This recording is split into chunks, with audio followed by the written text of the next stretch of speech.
our goal is to think, what am I doing now? What do I recognize helps me feel better or makes me feel worse? And is there a next step that makes sense for me?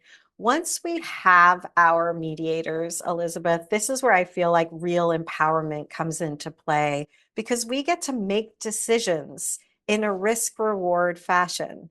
And Mm, let's say somebody knows that if they drink a glass of red wine, they're not going to sleep as well that night. And then their hunger mechanisms are off the next day. It doesn't feel good. But there's a social situation and they want to partake in it. And they make that decision knowing that that's empowerment. That's not being mm. bad. That's about saying there's a risk reward, cost benefit situation here. Hi, I'm Biz Cush, a life coach and therapist, and your host here on the Awaken Your Wise Woman podcast. We're talking to women all over the world who found their way back to themselves, to their inner knowing, to their intuition, to their wisest self. We're exploring how to feel alive, authentic, engaged, and fully present in your life. Let's awaken your wise woman. Hi, and welcome back to the Awaken Your Wise Woman podcast. I'm your host, Elizabeth Cush, or Biz, better known as Biz, and I just appreciate that you're here. If this is your first time listening or someone has shared the podcast with you, if you're a longtime listener, I'm just so appreciative that you're here and hanging out with me. And today we've got an amazing guest, which I'm super excited about. But before we jump into that, I just wanted to say that my work is evolving. I am really trying to hone in on how I do the work I do. I mean, like I know it in my soul, but to communicate it is often so much harder. And so I've been working with my coaches trying to better define what I do. And although, like, what I feel like it's termed, it's like I coach, I'm a life coach for highly sensitive women, but the work that I ultimately do is guidance, mentorship, and support. And I think that defines me and my work so much more accurately because I am not a person that's gonna tell you what to do. I am not, like, coaching you. I am listening. I am providing feedback. I am tuning into your energy. I'm reading what I'm interpreting, what my intuition is telling me, and I am guiding you with that. So, if you're interested in knowing more about working with me, you can find me at elizabethcushcoaching.com or just elizabethcush.com. That's me. And yeah, you can also find me at Progression Counseling, and that is my therapy space where I work with clients from Maryland and Delaware. And that's where you find me. Also on Instagram at Awaken Your Wise Woman. So without further ado, we've got Andrea Nakayama here today to talk about her work in functional medicine, both training others, but also her perspective on the medical world, diagnosis, what it means to fully better understand your own system in order to heal and support yourself. And it's a beautiful, beautiful, beautiful conversation. So I look forward to hearing your thoughts about it. If it really lands with you, please reach out on social media or send me an email, get on my newsletter. You can also stay up to date with me and my newsletter. So thanks for listening, but let's jump into this conversation with Andrea Nakayama.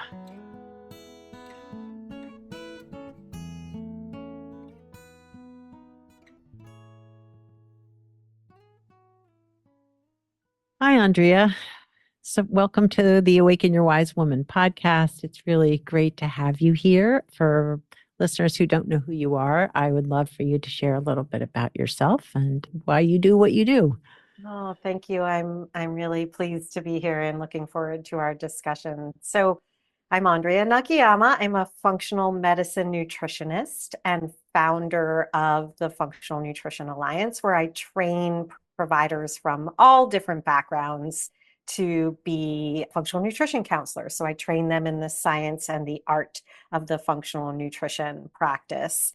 And I came to this work through a recognition of many of the gaps in healthcare. And this happened when my late husband, Isamu, was diagnosed with a very aggressive brain tumor called a glioblastoma multiforme when I was just 7 weeks pregnant in April of 2000.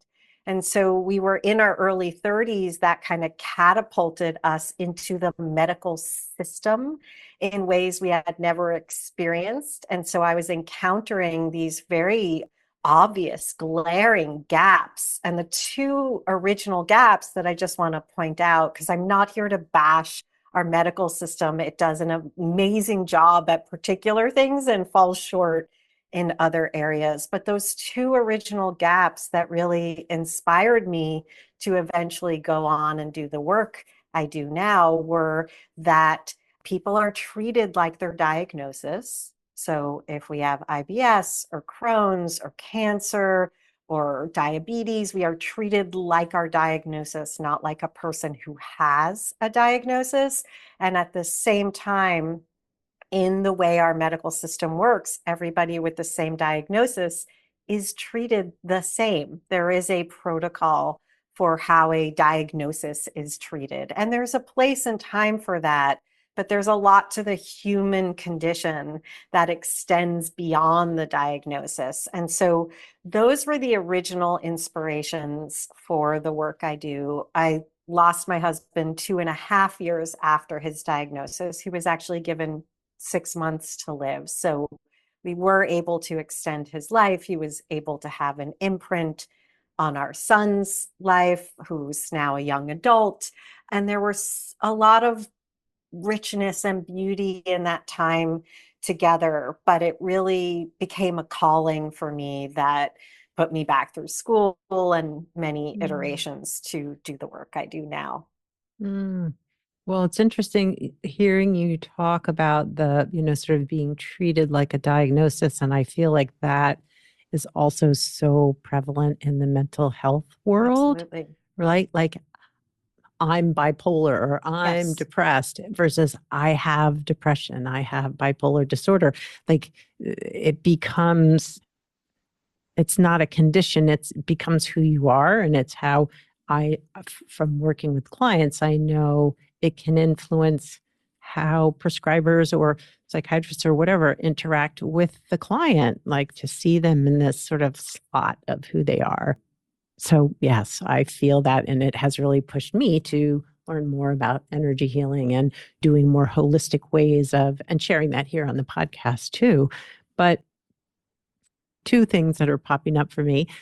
Some of our listeners may not know what functional medicine is, which I would Yes. love for you to talk about. But two, I don't want to forget talking about, I mean, this season we're really focusing on highly sensitive women. And so I'd love for you Mm, to share a little bit about that. So, whatever yes. feels most natural for you right at this moment. Yeah, beautiful. So, very simply, functional medicine embraces three primary tenets, and those three tenets are a therapeutic partnership. So, I interpret that to elevate the role of the patient and the way they can Mm, actually be a part of the partnership. We often look to our providers to be the God and to be the know alls. And instead, they're a guide. And the more we're tuned into ourselves and can show up and be in tune with what we're representing, the better partner we can be. So, tenet number one in a truly functional practice is a therapeutic partnership, both people being a partner and respecting the role of the other.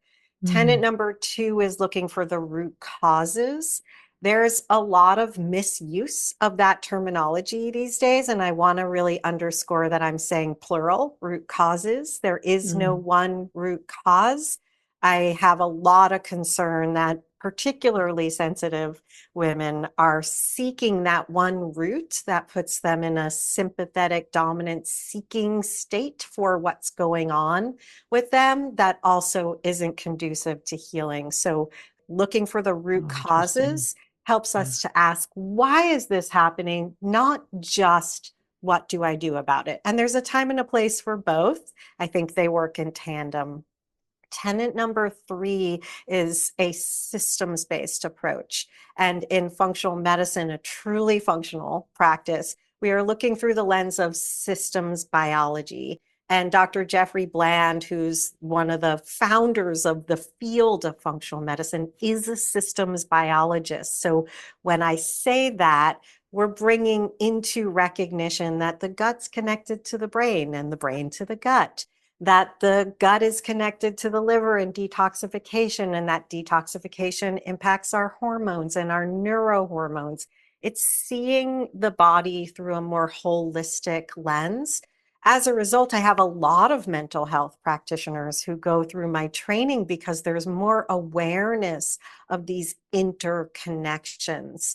In Mm, addition to the systems biology, I also like to think about mental models or systems theories that allow us to go into first principle thinking. Basically, what are the easy ways we can address complex problems? Because part of what keeps us in a mode of being anxious is that huge complexity of it. We're expecting ourselves to summit Mount Everest every day, and nobody does that in a day. They don't do it in weeks. It takes years, and there's a lot of base camps along the way. And so, mhm, just coming back to how do we break down what feels really, really complex to give ourselves another way in? So that's like a adjacent for me aspect of this systems biology. So again, a truly functional practice embraces therapeutic partnerships, looking for the root causes, which means we ask, why is this happening? Not just what do I do about it? And a systems based approach, which primarily respects the science and the evidence behind systems biology. mm. So, like systems, meaning our systems, our Exactly. internal systems. Yes. Yeah, Yeah. yeah, Yeah. I mean, I love how you look at certain internal systems in your work yeah. and the internal family systems. And what Oh, I totally. teach is like full body systems, right? So Yeah. I'm looking at how do all these aspects Mm, intersect together. And I mm. have a functional nutrition matrix that I divide into three sections: the story, the soup, and the skill. And the soup section is that body systems because it's all mixed up in there. It's not our gut and our brain and our hormones, it's all All of it. together in there. So that's the soup portion of the matrix. And we can get into the story and the skill as they may be applicable for sensitive Yeah. individuals. Yeah. Well, and I feel like I don't have research on this, so I can't say this is necessarily true. But based on my work with clients, so many highly sensitive women and probably men too have some form of chronic illness that is associated with potentially their life circumstances, whether they've had trauma or just disrupted periods of their lives, right? And I just wonder if, what's I've been getting curious about is like being highly sensitive as a trait, right? Like a Yes. biological trait. Does that also, I don't know that you have the answer to this, but Mm, does that also impact our biology, mm, right? Are our mhm, systems that much mhm. more sensitive to disruption or what we're eating or what we're ingesting, what we're exposed to in the environment? Yeah, and I think that's such a good question, Elizabeth. And really, when we think about the use case of functional nutrition, it is more geared towards somebody who is sick and not getting better. So somebody who's experiencing chronic health issues. Otherwise, like, who wants to do all this work, right? Like, it's work that is meant for those who are like hitting the wall. I think of it as, in general, it's the 80-20 rule. 80% of people can do something that's in a book or on a blog or even a TikTok or Instagram and feel somewhat better. But there's 20% who aren't going to experience that. I do think that as we age, that 80-20 flips, especially Mm, for women, hmm, because we are more sensitive because of a lot of different hormonal changes that are pretty complicated on top of the lived experiences or insults and joys we've experienced throughout life. So, functional nutrition is a place for those who are addressing chronic health challenges to settle a little bit more into a different way of approaching them. And that's my sweet spot. I mm, love working with people who are having to untangle complex factors. And absolutely. So when I talk about the story and the skill on either side of that soup, those areas are flanking the internal body systems, the physiology, our biology. So the story in functional medicine is what we term the antecedents, the triggers, and the mediators, the ATMs. The antecedents are the things that we just come into the world with. They may be our genes or genetic predispositions, how we were born, the order we were born in, whether we were breastfed or not. But those factors, including historical, ancestral, epigenetic factors, come with us to make us who we are. The triggers are the things that happen throughout our lifespan that have impacted, again, I used the word insult, that have impacted our bodies. And the mediators are the things that we know help us feel better or make us feel worse. I mm. see my job as helping people to find more of their mediators, not to fix them. We're Yeah, not broken. We are not broken, but to yeah. help us find more of the things that we can carry around that help us feel better or make us feel worse. And some of that may come from inquiry into what you so wisely brought up. Like, if you were to say, I've always been sensitive, I want to know, what does that mean? Mm, Sensitive, how? I want to understand that relationship to self, that hmm. self diagnosis or prognosis or identity, and Sure. how that has manifested for you.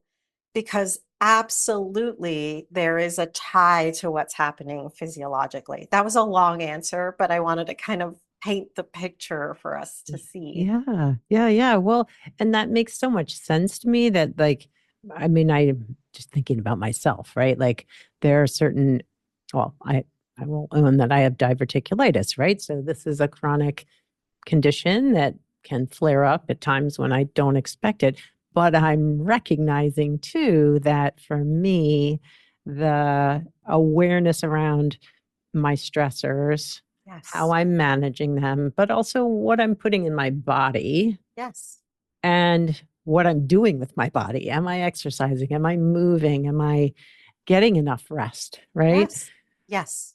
So it just makes so much sense to me that, yes, probably some of this is inherited and genetic. And there are things that I can do to help mediate. Exactly. So that left side of the functional nutrition matrix is the story. We talked about the soup. The skill includes sleep and relaxation, exercise and movement, nutrition and hydration, stress and resilience, relationships and networks, right? Those are the skills, and there's no perfect there. Our goal is to think, what am I doing now? What do I recognize helps me feel better or makes me feel worse? And is there a next step that makes sense for me? Once we have our mediators, Elizabeth, this is where I feel like real empowerment comes into play, because we get to make decisions in a risk reward fashion. And Mm, let's say somebody knows that if they drink a glass of red wine, they're not going to sleep as well that night. And then their hunger mechanisms are off the next day. It doesn't feel good. But there's a social situation and they want to partake in it. And they make that decision knowing that that's empowerment. That's not being mm, bad.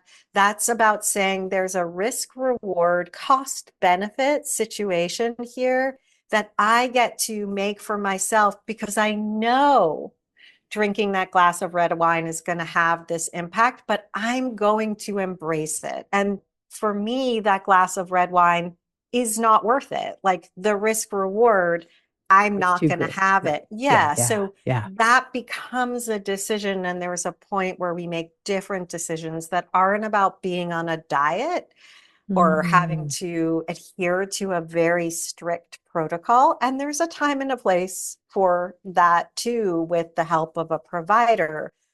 mm. But it's really helping us live into the full reality without that constant quest for just making it go away, which sometimes isn't the opportunity we have. If it's a mental health issue, if it's a chronic health issue, there are going to be flares, there are going to be triggers. And Yeah.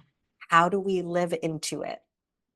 Well, and I love the idea of the risk reward in terms of how much shame can show up around the decisions that we make, Yes. especially I think if we're not making the decisions consciously, if like we get into a situation, say using your example where we're socializing and there's wine and you drink too much, then there's just well, like the next day or that night or whatever it is, you don't sleep well, you feel bad, the shame shows up versus like being present in the decision making before it happens, and giving yourself permission or not. Yes, exactly. And that feedback loop Yeah. afterwards, like, oh, Yes. here's that thing.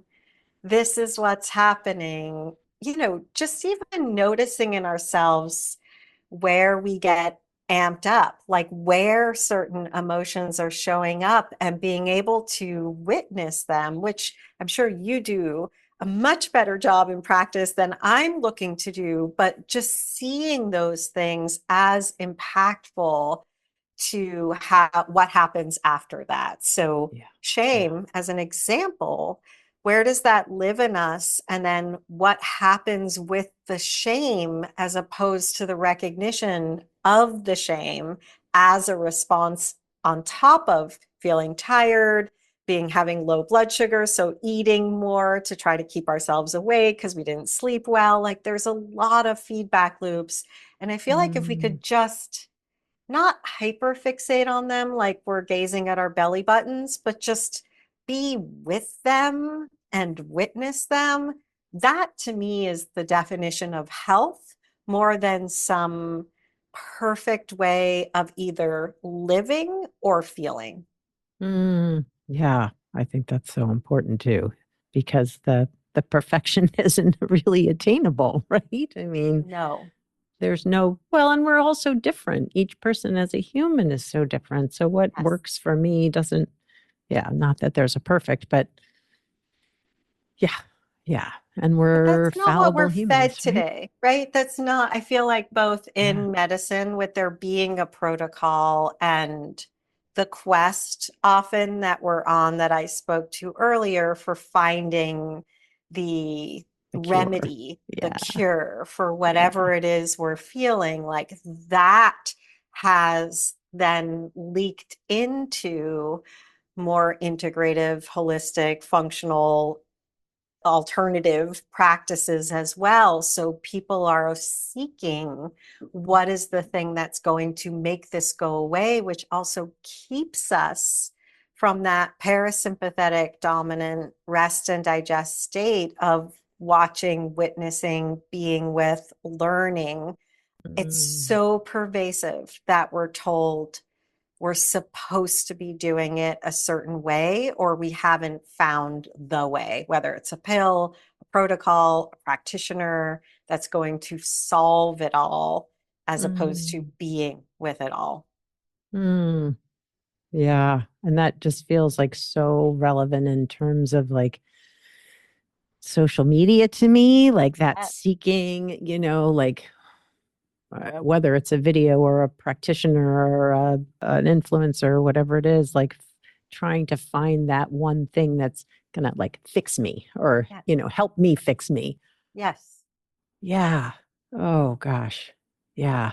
Well, it's funny because I really hadn't thought about, even though of course it makes sense, but thought about that sort of seeking of like what's going to fix me, keeping you in that sympathetic nervous system, hyper aware of like what's wrong with me and how do I fix it versus can I just be with what I have and how do I manage that versus how do Exactly. I fix it? Manage, mitigate, witness, Yes. be aware, make decisions, take what I've Mm, learned, kind of cultivate the soil of our human condition, yeah. really recognizing our own terrain as opposed to that completely external. I see this too, Elizabeth, with not just pills and protocols and practitioners but also with tests, wearables, scales, like all the information that we're fed outside of ourselves keeps us from the opportunity to tune into ourselves because we're basing our sense of self on external factors that could be clues, but that's not the way they've been positioned for us. So I see a lot of sensitive women really alarmed or scared of seeing their lab work. Oh, And I've yes. Oh, devised ways yes. that we look at labs to show more of what is working instead of just hyper focusing on what's not working. I mean, my mom, who will be 86 this year, she gets so nervous about her lab work. And she has probably the best lab work of anybody I ever see. But Yeah, she's so nervous about it because she thinks it's going to tell her she's dying or something's wrong with her. And totally. I see this pervasive in people of all ages, but that's the way we show up with our providers. Our providers just tell us what's in out of range, as That's opposed to true. first talking about, hey, The you wouldn't be sitting here with me if your body wasn't primarily functioning for you. Yes. Yes. Well, and I think that message gets lost with nutrition, with, yes, the external, like you should be monitoring your glucose every minute of every day. You should be eating this particular diet, or you should be fasting, or you should, like, there's this missed message that, like, our bodies are amazing Yes. and know how to filter toxins. And sure, Yes. is there a place for detox? Maybe. I don't know. I don't do it, but but like our bodies know how to keep us alive for the most part. Yes. I mean, there are things that enter into our systems that are not healthy and, Yes. Yeah, but there's yeah. a time and a place for it all, right? My answer to everything in relation to like, should we detox? It's like, it depends. We have detoxification organs that do Mhm. the job for us. Your best forms of detoxification from a functional nutrition lens are sleep, poop, and blood sugar balance, which we don't need to measure every second of every day to Right. support. Right. But those are our best ways of detoxing. Are there times when the organs need a Mhm. helping hand?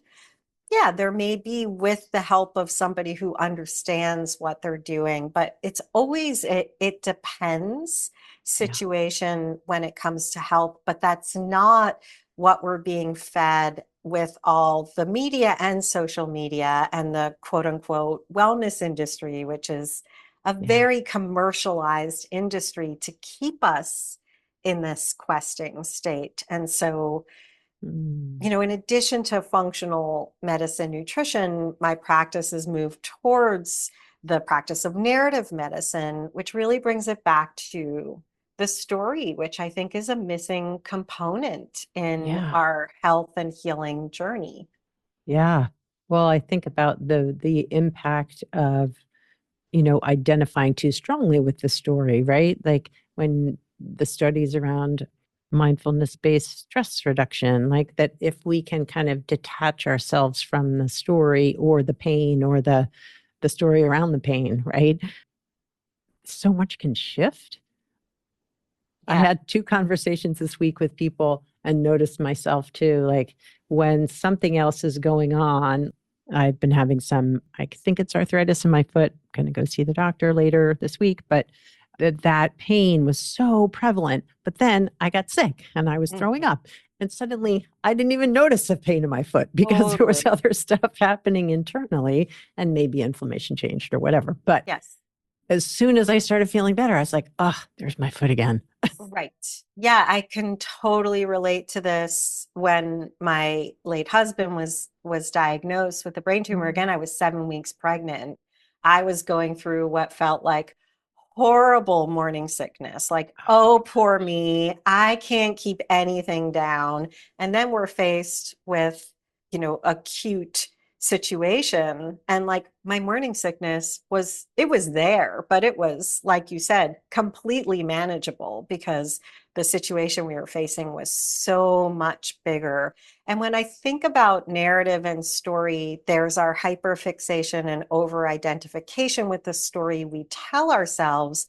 But I also think there are stories in us that are part of our medicine that may get illuminated or gently poked through ways that are unexpected, through being moved by something. I just wrote an article on the medicine in belonging. I really Mm. believe that there is a pharmacy within us that has as much, if not more, power and potential to shift our internal terrain and factors like inflammation than the fish oil or the turmeric or whatever the anti-inflammatory drug is that we're going to take.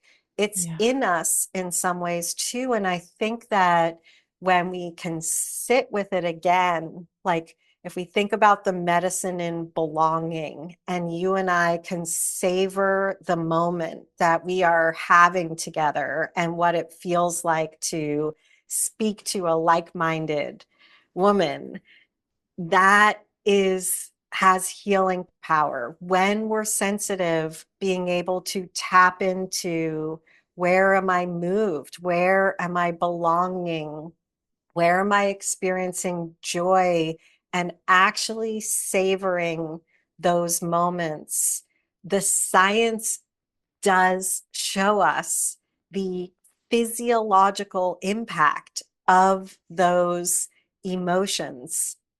Belonging, as an example, turns off inflammatory genes that contribute to inflammatory markers in the bloodstream. And loneliness, as I'm sure you know, has the opposite effect. But belonging can Mm. also be something we experience one on one, in community, in nature, in the water, and just like having it fully permeate your cells when you're Mm. experiencing it and savoring is medicine.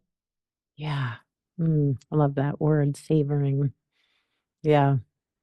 Well, funny because I was thinking about this morning. I was walking and one of my favorite walks, and part of it takes me through a marsh. I get to look across the expanse with the water and the grasses, and it just fills me in a way that I don't really understand.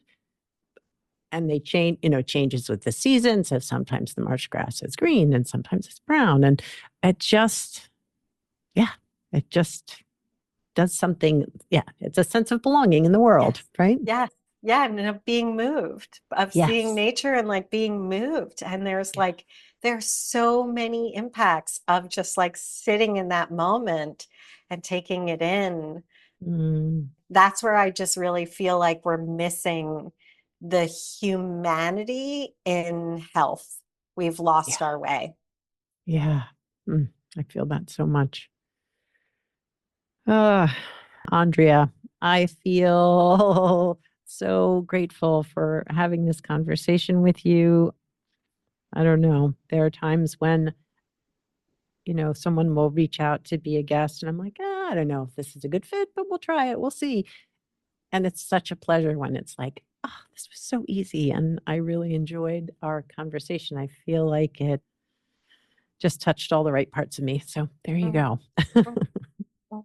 Yeah, thank you. I really enjoyed it as well. It's lovely to be in this level of conversation. And I think that the depth, just coming back to the highly sensitive woman, I mean, sensitivity shows up in a number of different ways. And I just want to acknowledge that it can show up in our mental state and our mood, but sensitivity can definitely show up in our bodies if we're hyper reactive to a lot of foods or a lot of situations. Yeah. And Yeah. just really honoring that sensitivity because it is there to tell us something. And I think it starts raising its voice when we don't just hear what it's trying to tell us. And I just want to acknowledge that. I Mm, love that you're focusing on this because it shows up in so many different ways that I've seen in my practice and in training thousands of others in their practices. mm, that's lovely. Well, I'm curious if people want to find you, if they want to know more about your trainings or, more about you, how do they do that? Yeah, thank you for asking. My personal website, andreanakayama.com, and on all the socials, Andrea Nakayama. That will lead you to articles like the medicine and belonging and being moved and the work that I am doing in the realm of the intersection of narrative medicine and functional medicine. And it'll also lead you back to the Functional Nutrition Alliance, which is the brand that I've founded and where we have full body systems where we train.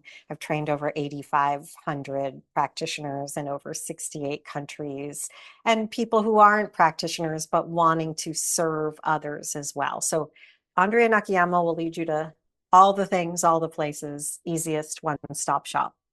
Fantastic. Fantastic. Well, I appreciate your taking the time to be here on the podcast, and I hope listeners will check out all your stuff. Thank you so much. Thank you. Well, I just loved that conversation with Andrea Nakayama. Just a beautiful soul, but also the work that she's doing to sort of open up our awareness to and training others to really incorporate so much more into diagnosis and medicine and our medical and our treatment, really, ultimately our treatment.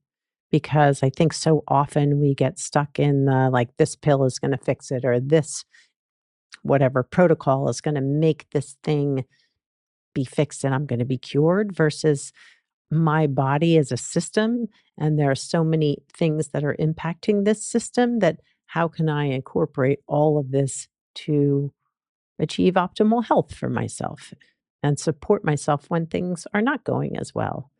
So I just want to say that I feel like this is so important for our physical health, but our mental health too.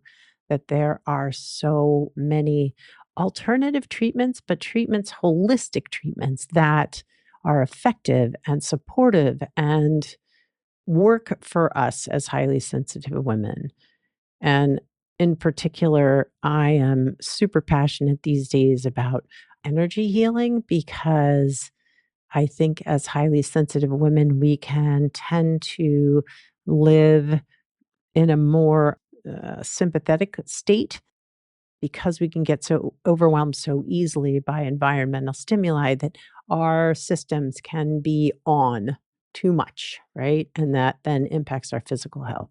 And so I think the energy healing, I just completed a Reiki master training. And I think bringing that energy work into the functional medicine, bringing it into our mental health work, that is it just feels really, really, really important.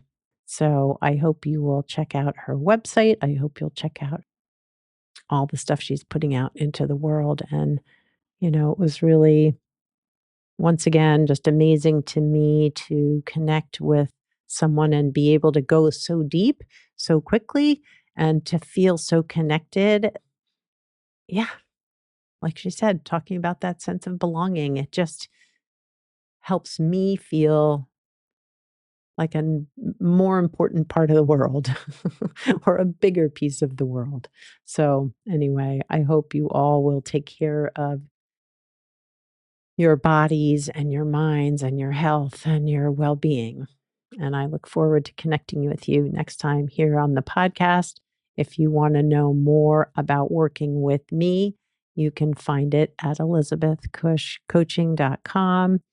You know, coaching is such a weird word. I am leaning toward taking that out of my marketing materials to just, I feel like I'm less of a coach than more of a guide, more of a supporter.